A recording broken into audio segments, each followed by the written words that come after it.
Hey-o, and hey-o, double hey-o, recording. Hey guys, we are here at Koru Chiropractic in Louisville. Yep. Louisville, Colorado. I just moved a few minutes from here. So networking around the area, connected here with Dr. Norris. How long have you been here? About 3 years myself. Nice. And tell everyone a little bit about chiropractic, where you're from, little history. Yeah, absolutely. So I've been practicing about 5 years. I went to Life University in Atlanta, Georgia, and my first 2 years in Jacksonville Beach as an associate. Loved it, lived right on the beach, but ultimately I'm a mountain man, so that's why we came out to Boulder, just pursuing the 4 seasons outdoor lifestyle, and just wanted to settle down somewhere, start a family in a place that we could enjoy every day. Nice. And started my practice as soon as we came here, just from scratch, and just been building it ever since. Awesome. Yeah, and you guys just missed his mustache, unfortunately. It was quite a sight. But yeah, let's jump into it. So those maybe following along, you have a chiropractor and a physio in the same room. What happens? Will we break out into a fist fight? I don't know. We will see. Will it get serious? But we do want to jump in and explain a little bit of the main process and what makes you different is kind of how you described it of NUCCA, N-U-C-C-A. So tell us about that, jumping right in. Yeah, absolutely. So NUCCA is a upper cervical technique, stands for the National Upper Cervical Chiropractic Association, and it's in the world of I guess evidence-based medicine these days, where everyone's looking to see the objective side of what we're doing to people. I think it's one of the best because it shows we do a great objective x-ray of the upper cervical spine and the craniocervical junction. We take a before x-ray. We do a very gentle, low force, low velocity adjustment. So we're not doing a high velocity rotational adjustment, which is obviously where some of the risk lies with doing manipulations. And then we follow it up with an objective post x-ray. And we use a lot of different standards to and constantly training on it to make sure these x-rays are not just illusions of picture, right? We're really seeing changes, and I use a lot of other objective indicators, but see some awesome changes throughout the body. I do adjust other parts of the spine. I'm not only adjusting that area, but yeah, just was an attraction to me coming out of school. I honestly, about a year into school, I thought about quitting. I was not very happy with the way things were going. It seemed very subjective. They were saying, you can just palpate everything and feel for the high spots kind of thing, and all the other stuff you'll learn in 20 years. And I was like, that doesn't sound like a very good way to come out of school and learn how to practice. I wanted to be good. I wanted to be able to help people right away coming out of school. And so luckily instead of dropping out of school, I just shifted into more objective subsets of chiropractic. Nice. Yeah, and based on what the research, and I'll just share again with the listeners and viewers, the research says when it comes to the spine and being clinicians, whether chiro, physio, massage therapist, whatever, it's not phenomenally great validity, reliability of, and between clinicians too. So if we had a patient lying here and we said, Bo, get out of the room, Dr. Norris, what's going on? Can you feel C6? And what's going on with C6? And he might say, maybe. I don't know if you would go in there and be like, yeah, the it's rotated this much and blah blah blah. Then I come in and I have to assess the same thing. Now we have however many years of experience between us, and bottom line is the research shows that it's not likely that we're gonna agree, no matter how much years of experience we have between us.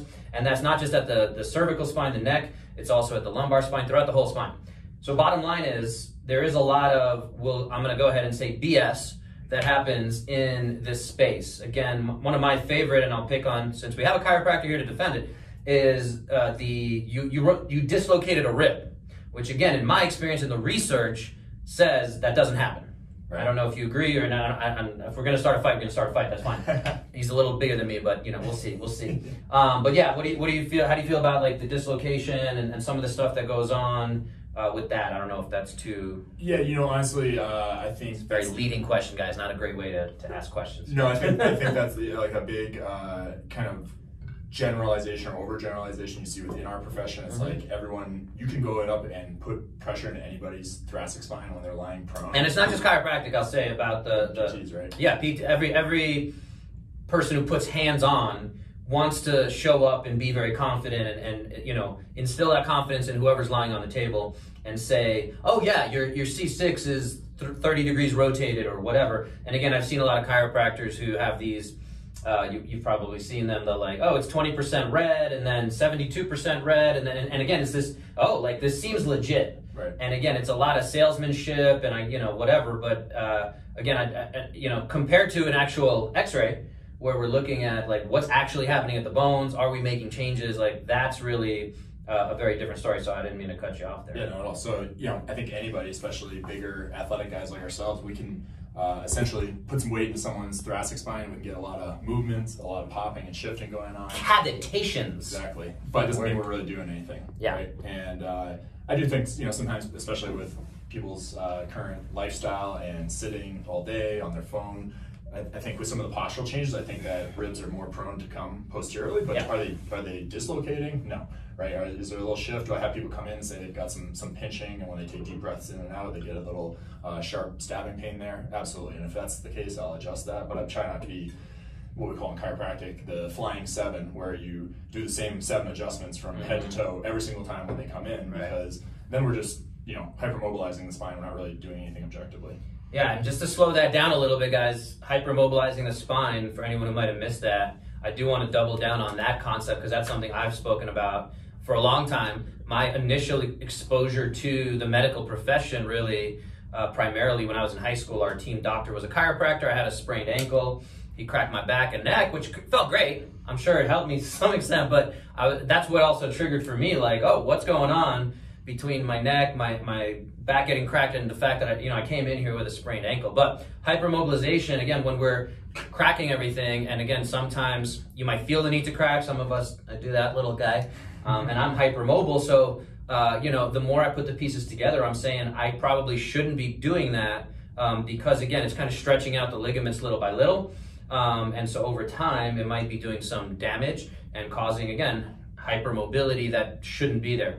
So again, without going too far down that rabbit hole, let's come back to NUCA, which is fun to say. But yeah, so come back to that. Tell us what that involves and you know how to implement it. And again, I'd like to hear also about how often you're doing the X-rays, like every session or? Oh no, not at all. So we do an initial X-ray when they come in. We have a very strict set of standards, so we make sure these X-rays are laser focused essentially. Like we can't have more than 2 millimeters rotation in their head. We measure multiple landmarks within their anatomy of their neck and their skull to make sure that the X-ray is as objective as possible, and what we're seeing is what is really there, right? And then we measure these, you know, misalignments, these subluxations, and from there we do an adjustment, and it's very biomechanically driven. So we're looking at the shape of the craniocervical junction. It's essentially between the condyles and then the articular pillar of C2, the facet joints there. It's like 2 giant circles. And so ultimately what we're trying to do is leverage the head and the lower neck to get everything back to what we call an orthogonal position, and everything, you know, essentially plumb and level. And that's the ultimate goal posturally. We're always trying to level people out. Some people have anatomical variations where that's not achievable, but that's usually the minority, not the majority. The other thing we really look for, and this is a little unique, not all NUCA chiropractors do this, but I'm, again, focusing on the full spine. Again, a lot of people we're seeing these days with forward head posture, upper cross syndrome, right? They're going to have a lot of compensations and stiffness areas throughout the body. Yeah. And so if you're just palpating and doing range of motion on the neck, you're going to find lots of you know, areas you could be working on. But again, what I do with the X-rays, I do a flexion extension study. I'm able to pinpoint then what singular vertebra actually needs adjustments, or, you know, as physical therapists call it, manipulations.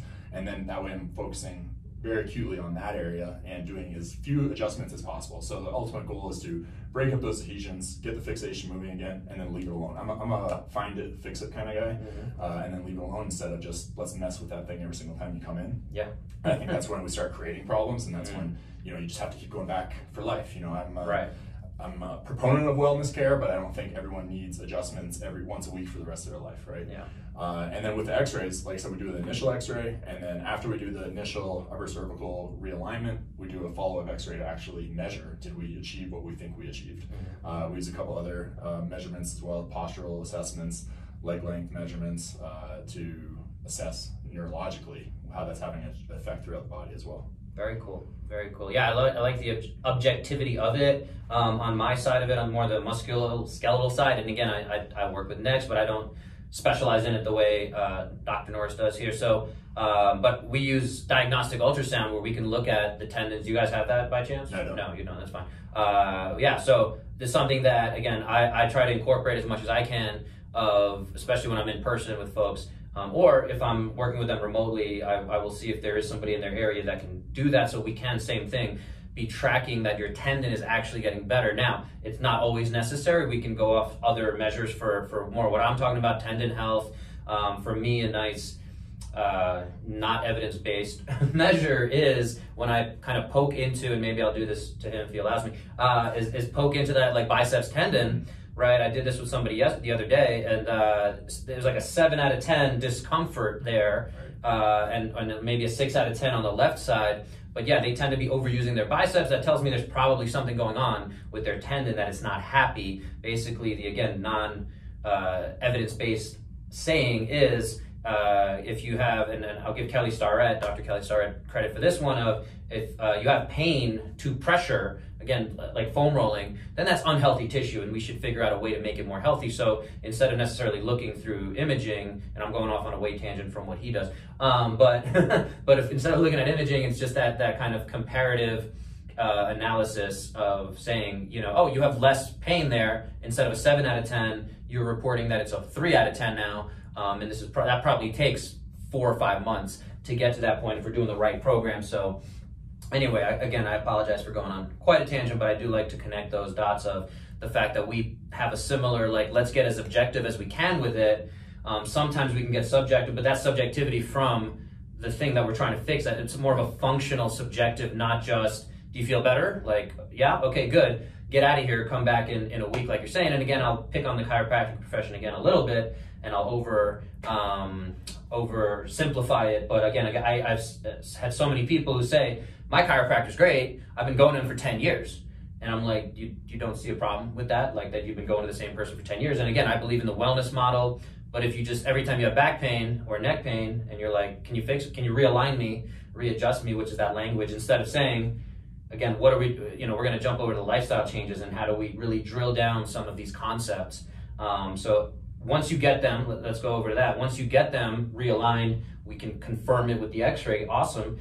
So what's the next step? I know you want to talk about lifestyle change. Again, like normally I do these from my office and I'm standing. So that's where I'm like sitting, not used to being in a chair. So that lifestyle change, again, like you said, forward head posture, all these concepts. So yeah, how do you work on drilling that down, really making it more of a long-term change? Yeah, absolutely. So in my practice, I teach patients corrective exercises.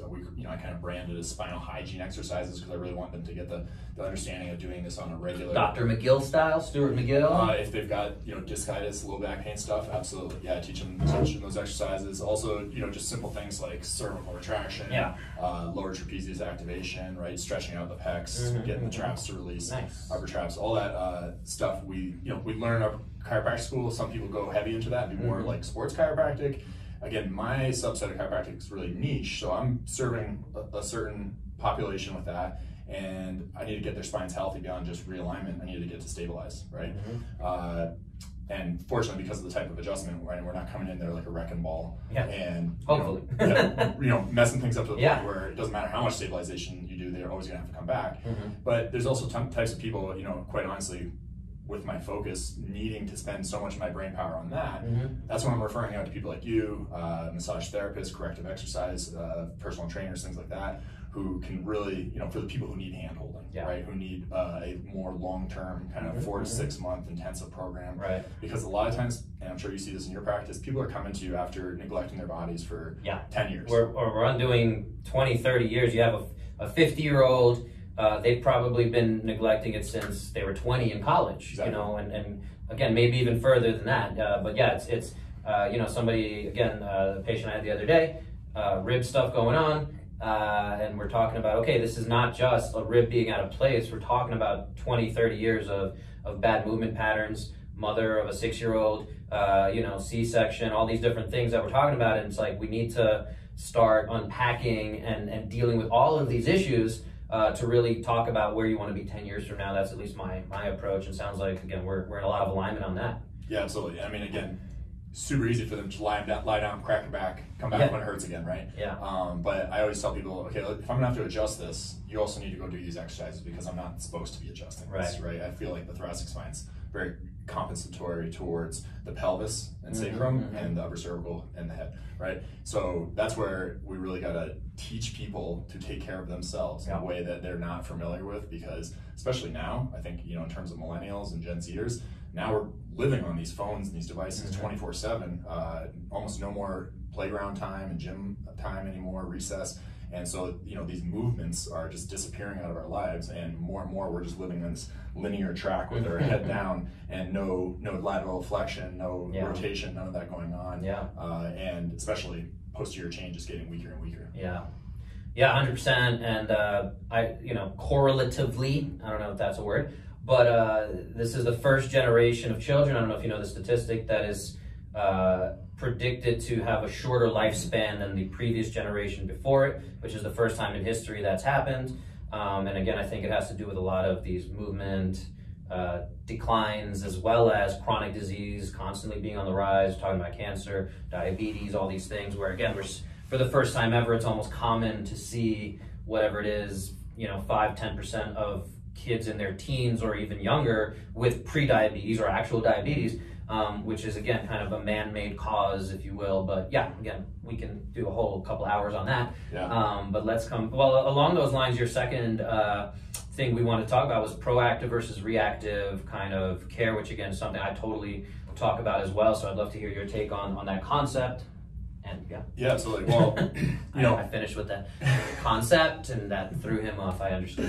Sorry. Well, we all know that, the medical model right now, in terms of just waiting until you're to the point of showing up to the emergency room or showing up to your doctor after a chronic illness appears and some chronic symptoms appear, and then just essentially be given a series of medications or scripts, or maybe even a short bout of PT for acute care, is really not working, right? Because we're not getting less and less of these sick people, we're getting more and more of them. And I think that, again, the knowledge and awareness in terms of individuals, not necessarily as professionals, but as individuals in their bodies, is just really diminishing. We have people working out and stuff, but even people who are working out, they're not thinking about what's the effect of me sitting on a computer for 9 hours, and then I go CrossFit for an hour and I'm all good, right? Because it's not that simple, right? And I think just having just a bit of a paradigm shift in terms of thinking about, even things like nutrition, mental health, screen time, all of these things, like we're so consumed and overwhelmed by what's going on in society today. We're just waiting for the accident to happen or the symptom to appear, instead of doing things that we know are going to take care of our bodies and make them last for 100 years, instead of wait till you're 65, wait till you're broken, and then just hope that someone can fix it at that point. Yeah, and the thing that triggered for me mentally was the optimization. And again, the current medical model, kind of to what you said, is to keep you alive. That's the main philosophy of, okay, I'm seeing you, are you going to die in the next week or year? Are you likely to get cancer in the next, I'm seeing some things on your lab report and we need to do something about this now. Or, okay, like you're within the normal range. And again, what is the normal range? It's 100 Americans, let's say, who, might not be the healthiest. And again, ranges can be very significantly wide when we talk about vitamin D, which has been in the news a lot lately with COVID. And so the normal range is 30 to 100. And again, the optimal range in some of the research says it's at between 50 and 70, something like that. So again, if you're at 31, your traditional doctor might say, cool, you're good. Like, maybe take a little bit of vitamin D, whatever. But 31 to me, out of 100, if we're trying to get to optimal, says let's get you there as soon as possible, because that could be a significant player in a lot of these other dysfunctions that are happening. Again, vitamin D, I don't want to harp too much on it. I encourage you guys to check out Dr. Rhonda Patrick. She's always kind of talking about a lot of the benefits, but it's actually more of a hormone, and it's involved in thousands of physiological processes. So without going too far down that rabbit hole, bottom line, coming back to that range, same thing with cholesterol. is a huge misunderstood one in the traditional medical model. And again, when we really look at the research, it actually shows. So what? And I was talking about this on a recent episode with Pam Jacobson, who's a functional medicine practitioner, nurse practitioner.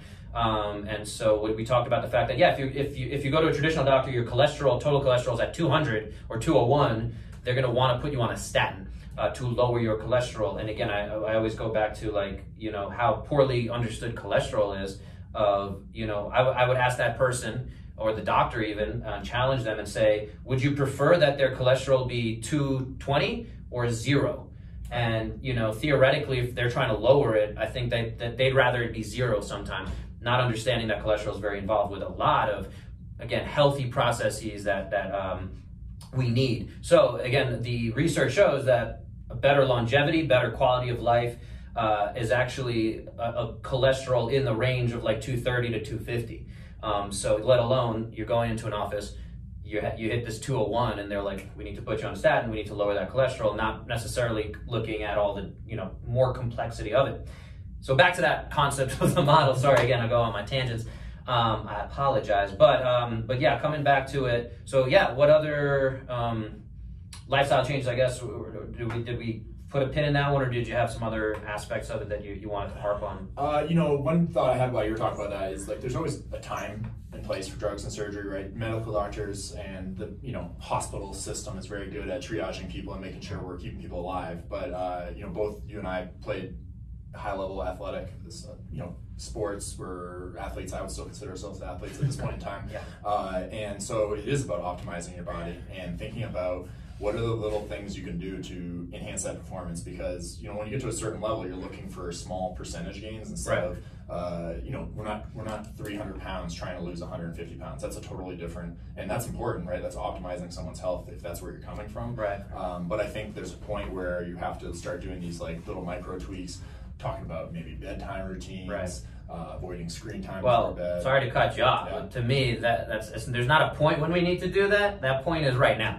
I understand where you're coming from, and sometimes I over focus on the words and the language, so I do apologize. But yeah, I'm going to jump in and say that to me is basic lifestyle guidelines. And like right now, if you're listening to this, we need to address your sleep. We need to address your nutrition, because every single day that you're not improving those things is a day you're probably getting worse, and you're allowing the aging process to happen. And again, just like, you know, I always make the analogy to finances. So if you're saving for your retirement, you're putting money into a 401k or stocks, compounding interest is a powerful thing, and the earlier you get that started, the more powerful it is. So if you're going a few days and, you know, again, you missed the I don't know what the latest Ethereum or Bitcoin or you know, I'm not into, I wish I was. I wish I had the bandwidth to understand all that and be like, okay, I'm willing to risk $1,000 on this. Because yeah, it seems like it's making a lot of money, but without going down that rabbit hole, another rabbit hole, for me, it comes back to, yes, are we getting better today? Did you do something to be better? And yes, sleep, again, the 5 pillars I talk about is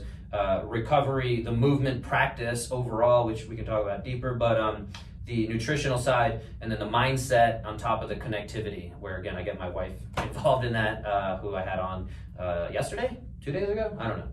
Time is a flat circle at this point, as I like to say, here in 2021. But yeah, sorry, I didn't mean to totally cut you off. And I think, again, we're talking about the same stuff.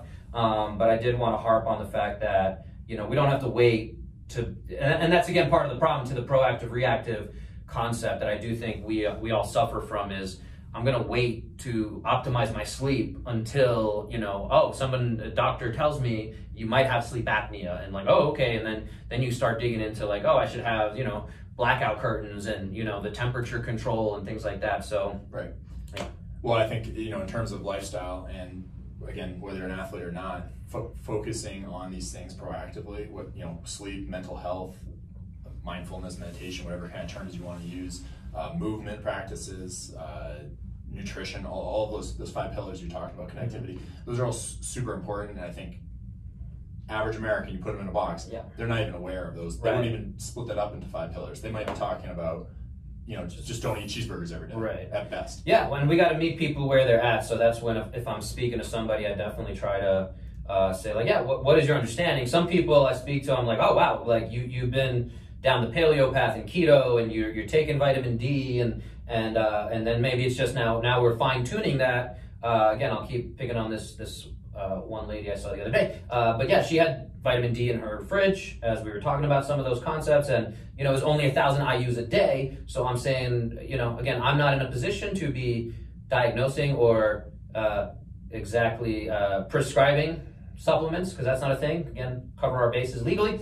But at the end of the day, recommending that, I take 5,000 IUs a day. My wife, I think I can share her information. She's taking 20,000 IUs a day. We're here in Colorado. We have the sun lamp that we try to hit every single morning, again, to set the circadian rhythm. So it's having these conversations where, again, meeting people where they're at. So yeah, if it is the simplicity of, let's start lowering processed food, because 99% of diets agree on that one thing. You can start getting into, and people will get into fistfights about meat versus, vegetarian. Is it better for the environment?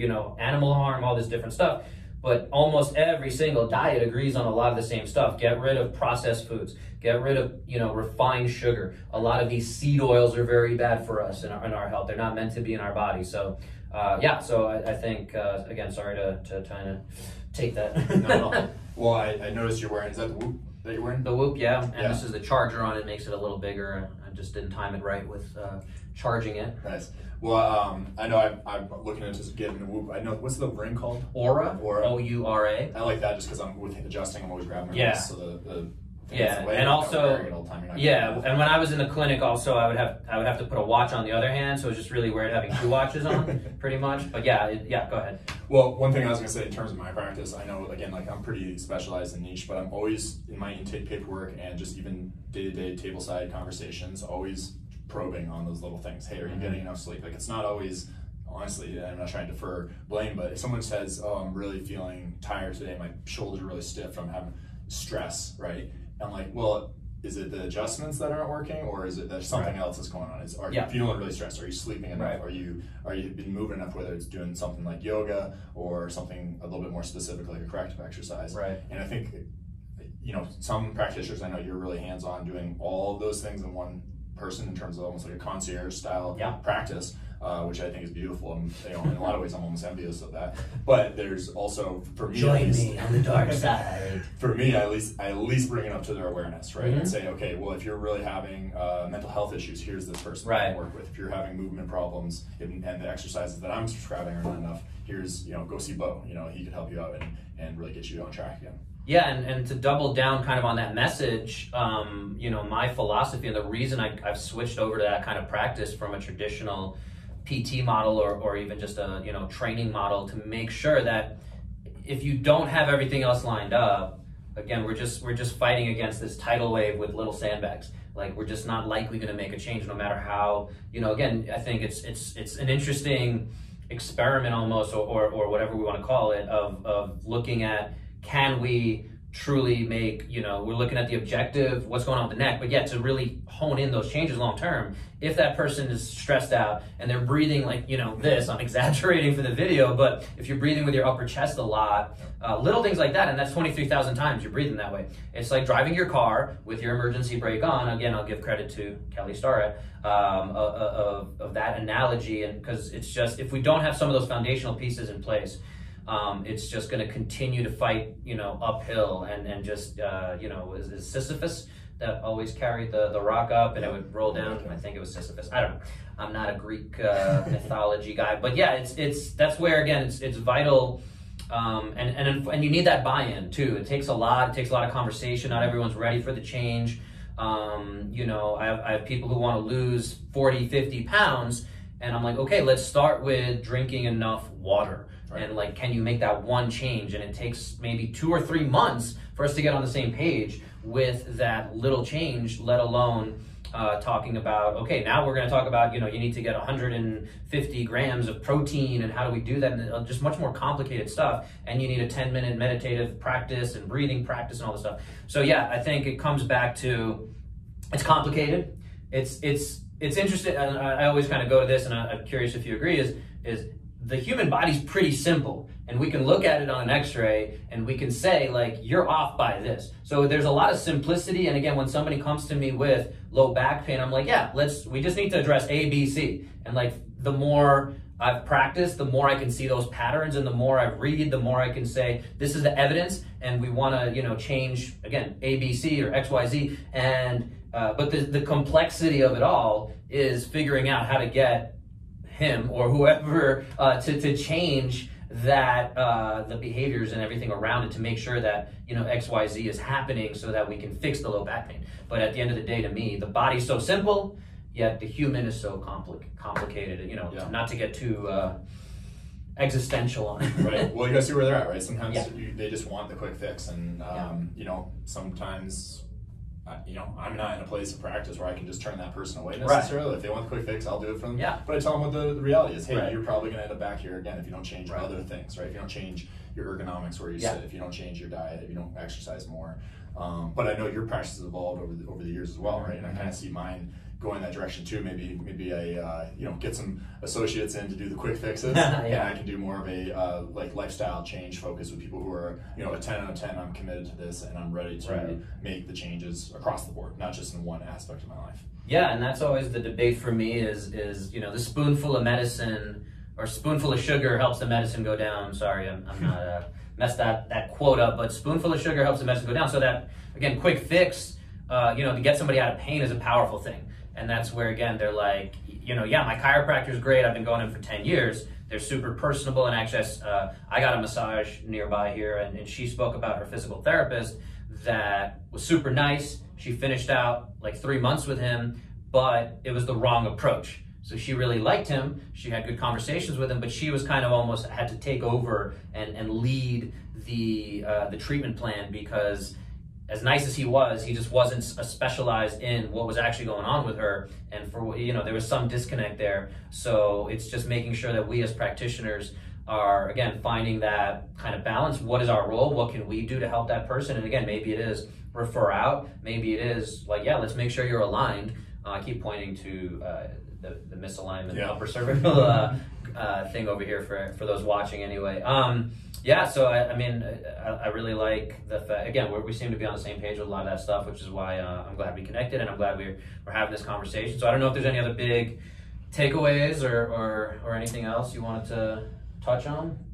I don't think I have anything, but, you know, again, we pretty much hit all the bases there, and I think, you know, if the listeners are inspired by that, it's just finding a practitioner or a coach, someone who can really look at you objectively and say, you know, where are these, you know, deficits or these blind spots that you may have, because there's plenty of people who come to my practice, again, these kind of high-level athletes being in Boulder, right? We have like these triathletes, these CrossFitters, these weekend warriors who come in, they think they've got all the answers fixed. And maybe they do, maybe they're just missing alignment, right? But a lot of times, they're like, oh, but, you know, I'm stressed out. I work a 12-hour day. Then I watch TV for 6 hours, and then I go to bed for 4, and wake up and do it all over again, right? And they don't even think there's anything wrong with that, right? So someone to be actually like a little bit critical to them and sort of hold the mirror up to their face and say, you know, what are you really looking to get out of this, and what are you looking to get out of life?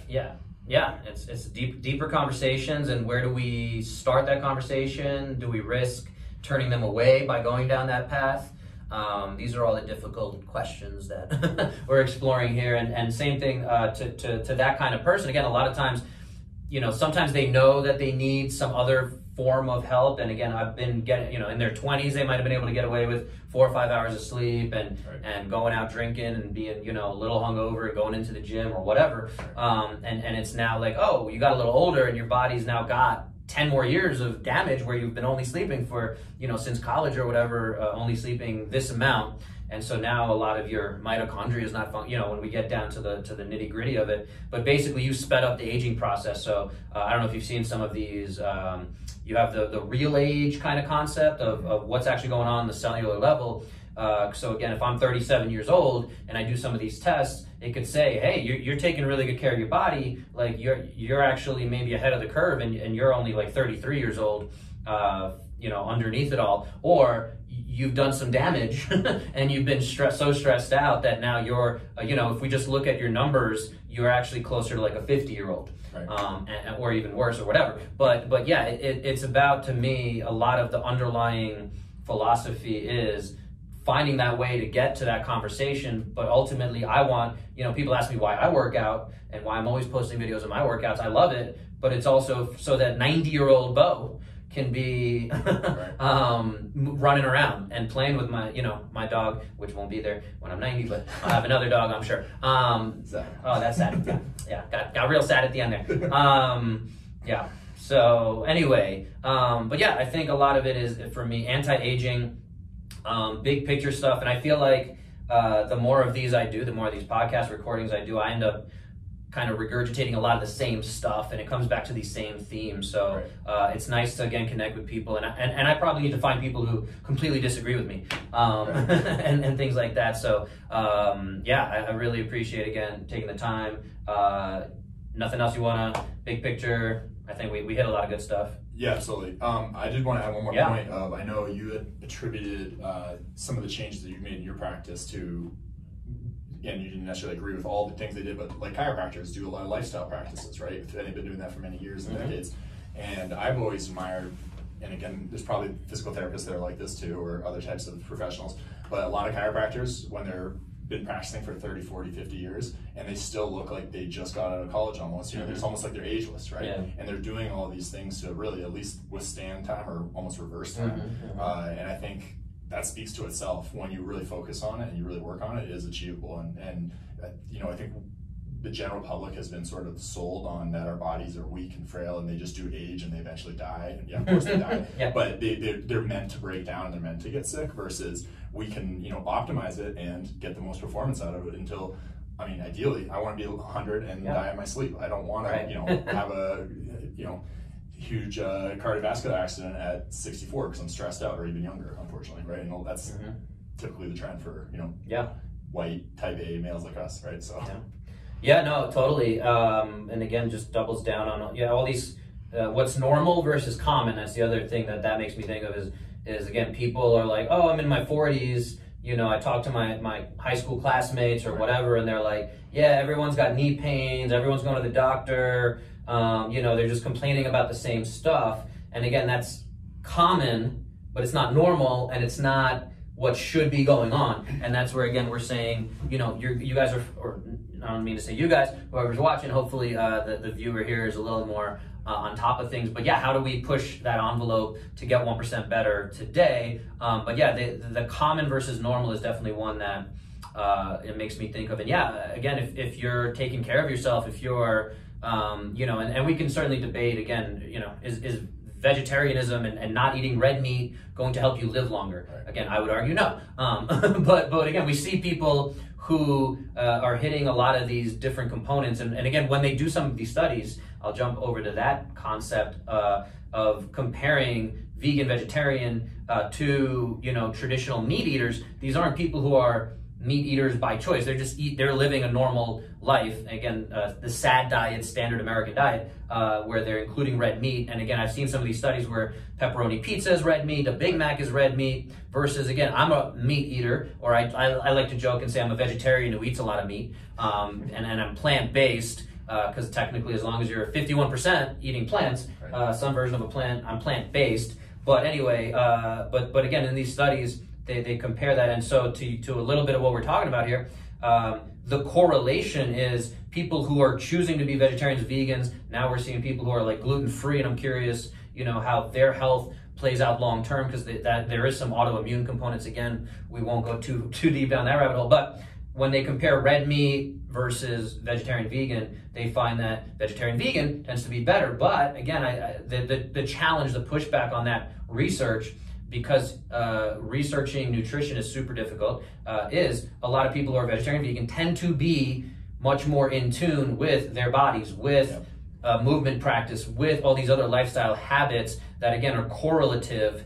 to better health. And so, technically there has never actually been a study, and I don't know if you're familiar with one, but my understanding is there's never been a study that has actually shown causation between smoking cigarettes and any kind of negative health effects. There's never been a causative study, because it's very difficult to do a study that shows, and again, we would need to have he's gonna start smoking, 6 packs a day, I'm not gonna smoke. and we're going to measure, again, like every day, we're going to do some x-rays of our lungs or whatever, and we would have to really do that, and it's just not ethical and things like that. So it's very difficult to do those studies, but there's never been a study that actually has shown a causation between cigarette smoking and any kind of adverse health effects. So I bring that up to say, again, research is tricky. The nutritional conversation is tricky. There's many ways to skin that cat. And again, we kind of came off of the common versus normal thing. So it comes back to, for me, again, let's look at you head to toe. And we're actually going to do an assessment where I'm going to check out. He mentioned a few things he has going on, hip stuff, whatever, if you don't mind me sharing that. Sure. And so we're going to look at that in a second, off camera. If you guys want to find out what happens, we might be able to do a post whatever. So anyway, but yeah, that normal, what is normal? And again, we should, as we're 50 years old, we should be able to, run however far in 12 minutes. We should be able to look at your blood pressure, all these kind of data points to that. And again, I come back to longevity. So the top 3 things, and are you familiar? I don't want to put you on the spot too much, but are you familiar with the 3 of the top ways we can, indicators of overall all-cause mortality, basically? What are the top 3 things in the research that show you're going to live longer, you're going to live a better quality of life? Do you know any of those 3? Not directly. Fire away. I appreciate your honesty. And it takes a lot for any healthcare practitioner not to say I don't know. It takes a lot. So the 3 that I'm familiar with are leg strength, grip strength, and VO2 max, or just cardiovascular health. VO2 max happens to be a way to measure that. So, and a 4th one that we bring up a lot is ability to get up and down off the floor, which connects a lot of those dots of, again, mobility, stability, a lot of these concepts we're talking about. So yeah, so there's some interesting stuff there, and it comes back to muscle is the organ of longevity. So if you want to live longer, if you want to live healthier, we want to be in alignment. If we have objective ways of looking at that and making sure that we're lined up, again, and then we want to just double down and make sure we're moving on the right way and have that movement practice, which movement practice is not doing Peloton. A movement practice is not doing even yoga, even though there's some components of that there. Sure. It's putting all those pieces together, understanding, again, just like we have a financial plan, which sometimes we have to outsource. Which is where, again, you get a coach or a healthcare practitioner to say, this is what I think you should be doing. And then on top of all that is all that lifestyle stuff that might even be the 0 step 0 of let's lay all these foundations out. Let's start working on it. So even if you don't have everything perfect tomorrow, let's at least make sure, you're kind of getting that foundation down. And I always make the analogy of like a wall. If there's some cracks in that wall, what's the right way to fix that? Is we put a little plaster in there or whatever, or we redo the whole wall or whatever. But I'm not a construction guy. But yeah, if we're not really taking care of that, and then we're trying to put stuff on top of that, or we're trying to, again, hang a painting, it might just fall because it's there's no foundation. So anyway, I need to get off my passionate tangents here and focus probably a little more on you. No, not at all. It's good to just jam with like-minded individuals, and we're definitely on the same page. So yeah, it's always good to have these people in the neighborhood. Yes, sir. So we'll finish off by asking, where can people find you here in Louisville if they want to come see you? Any neck pain specifically going on? This is the guy to come see. Tell us where we can find you. Yeah, absolutely. KoruChiropractic.com. KORU. Yep. And also check us out on Facebook and Instagram, same thing, and go from there. Nice. Perfect. Very cool. And yeah, that's it. We'll wrap it up. Get 1% better. Don't forget to like, share, subscribe, all that fun stuff. YouTube, maybe I'll take that seriously one day and build my audience that way. But yes, if you guys enjoyed the conversation, please share it, like, subscribe, all that good stuff. I am going to wrap up here and then wrap up here. Thank you.